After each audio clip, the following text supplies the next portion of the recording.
नमस्कार दोस्तों, आज हम लोग जानेंगे प्राकृतिक संख्या या फिर प्राकृत संख्या क्या होता है, जिसे इंग्लिश में नेचुरल नंबर कहते हैं।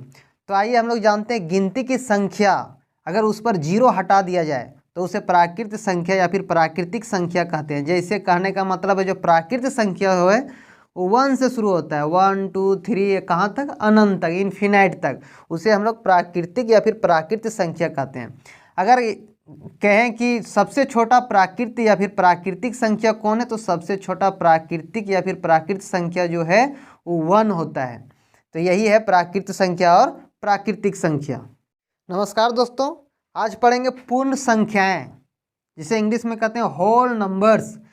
तो पूर्ण जो संख्याएं होती है वो प्राकृतिक संख्या में अगर जीरो जोड़ दिया जाए, प्राकृत संख्या क्या होती है 1 2 3 4, मतलब इस तरह इन्फिनाइट तक बढ़ती है। अगर प्राकृत संख्या यहाँ से यहाँ इस पर अगर जीरो जोड़ दें तो वो क्या बन जाता है, पूर्ण संख्या।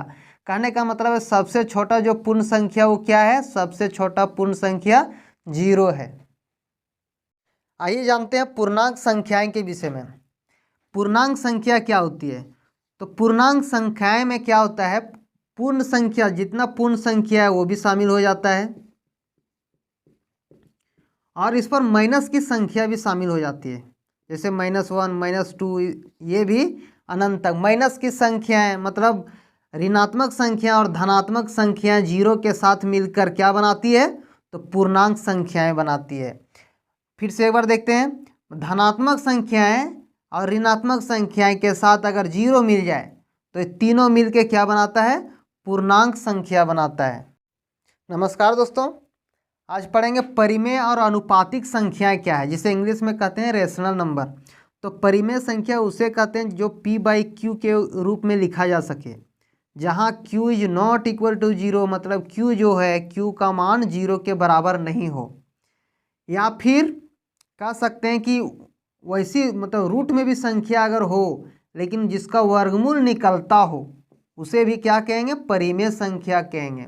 कहने का मतलब है जो परिमेय संख्या है, जैसे कह सकते हैं 2/3 5, जीरो को भी परिमेय संख्या कह सकते हैं, क्योंकि जीरो को 0/1 के रूप में लिख सकते हैं जहां q is not equal to zero है। यहाँ पर देखिए, इसलिए जीरो क्या है, जीरो भी एक परिमेय संख्या है।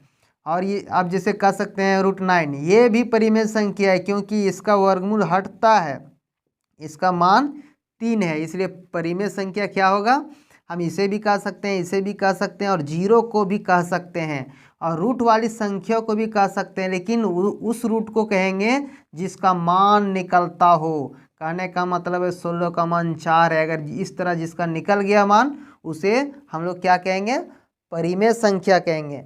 और वहीं अगर आप परिमेय संख्या के बात हो, आप परिमेय संख्या, तो आप परिमेय संख्या उसको कहेंगे जिसे आप परिमेय संख्याएं उसे कहेंगे जिसे p/q के रूप में नहीं लिखा जा सके, p/q के रूप में नहीं लिखा जा सके उसे क्या कहेंगे, आप परिमेय संख्या कहेंगे। या फिर कह सकते हैं जहां q इक्वल टू जीरो हो जाए तो उसे भी हम लोग क्या कहेंगे, आप परिमेय संख्या कहेंगे। जैसे हम कहने का मतलब है जैसे √2, ये क्या है, अपरिमेय संख्या है। √3 ये क्या है, अपरिमेय संख्या है। और साथ में दशमलव की संख्या को भी, जैसे 2.35 इस तरह का संख्या आ गया तो इसे भी हम लोग अपरिमेय संख्या कहेंगे। या फिर कह सकते हैं कि जिसे भिन्न के रूप में प्रदर्शित ना किया जा सके, जिसे इस रूप में ना लिखा जा सके, p/q के रूप में नहीं लिखा जा सके, उसे क्या कहेंगे हम लोग, अपरिमेय संख्याएं कहेंगे।